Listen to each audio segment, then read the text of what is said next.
Hey everyone, Miss Dempsey here. This is a guide for round 7 of the Nations Cup. Let's get this started.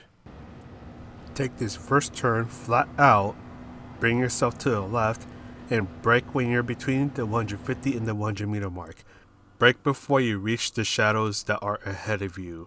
As you ease off the brakes and turn, the car is going to rotate for you, so make sure you get ready to start to fully accelerate once your car is straightened out. Start to turn in before you reach the photographer that is on the left. This turn can be taken at full throttle, at least for time trial mode, but when you're in the race, you might find it a better idea to ease off the throttle just a little bit. These two turns are pretty tricky, so you won't be using all your braking power, but you'll start to trail brake here, and once you hit the first apex right here, that's when you go into full braking power. Try to get the car to rotate as quickly as possible, and once you're about to finish a turn, that's when you can start to fully accelerate.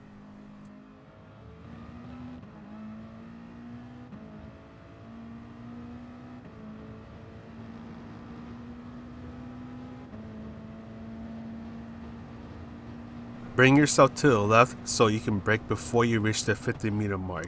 You'll be trail braking your way through this turn, and once your car is starting to point towards the back of this billboard sign, which I've highlighted right here, you can start to fully accelerate. Then brake in between the 100 and the 50 meter mark. Your goal is to get the car to hit the apex, then bring it to the middle of the track. Straighten the car out to start to fully accelerate, and you can short shift onto third gear to help the car make it through this turn at full throttle. If you don't feel comfortable doing that, you can always lift off the throttle just a little bit. You can take these two turns at full throttle, and once you hit the apex of this left-hander here, that is when you start to brake. Try to be very smooth on your inputs for this final turn, as even messing it up just a little bit and causing the car to slide will cost you quite a bit of time. And that is all for the lap guide. Let's go ahead and quickly talk about the strategies. Alright, so we're going to need to talk about the fuel strategy first, as you do need to save a bit of fuel along the way.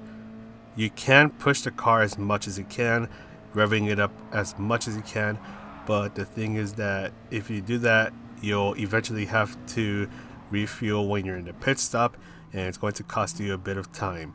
So your goal here is to not only change your tires when needed, which I'll talk about later, but also to try to maintain a good pace while saving fuel whenever you can. So to do that, you'll be short shifting along the way, and something I noticed is that there are some parts where you can definitely go on fuel map 1, and there are some parts, more specifically as you push the hairpins, where you don't need all the power from the car, so you can bring the fuel map down to 3 or even 4. I have it highlighted here, so the red areas are where you can go on fuel maps 3 or 4. The green areas are fuel map 1, and the white areas I tend to go between fuel maps 1 and 2. Kind of depends on the situation. You'll have to constantly monitor how your fuel is doing, but if you notice that you're running a little low on fuel, you won't make it to the finish line, you can definitely think about either fuel saving a bit more or even going to the pit stop for some refueling. You'll have plenty of time to think about that, as you'll be doing a 2-stop for this race, and when you're doing the first pit stop, don't refuel, just change your tires and keep on going. When you're in your second pit stop, that's when you can think about whether you want to refuel or not. Now, in terms of tires, this is where you have to think about using the medium tires at some point in the race. The first strategy has it covered from the very start, where you start on soft tires in the front and medium tires in the back. The car will be a bit squirmy in the start, especially as the tires are cold, or even worse if someone is ahead of you, so you're not getting all the downforce that you need.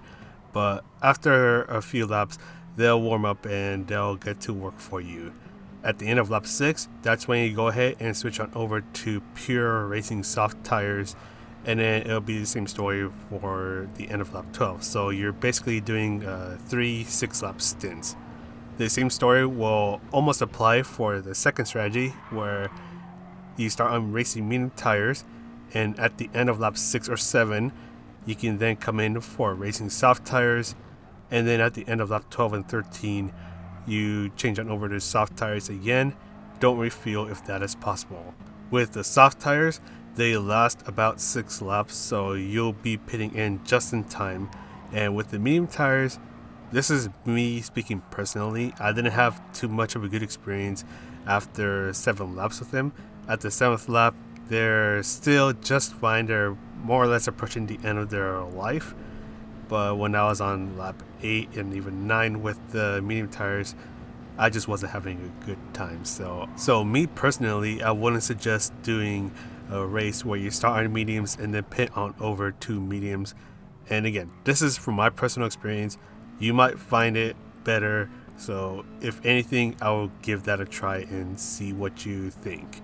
But yeah, I just wanted to point that out, especially point the part out where it's my personal opinion, since Group 2 cars are not really my thing. And yeah, so I'm going to go ahead and sign off now. So don't forget, try to go for a 2-stop if possible. Try to save fuel while maintaining pace. And yeah, so that's all for this video. Going to sign off now. So this is Mr. MCA wishing you a good race, and I'll see you in the next video.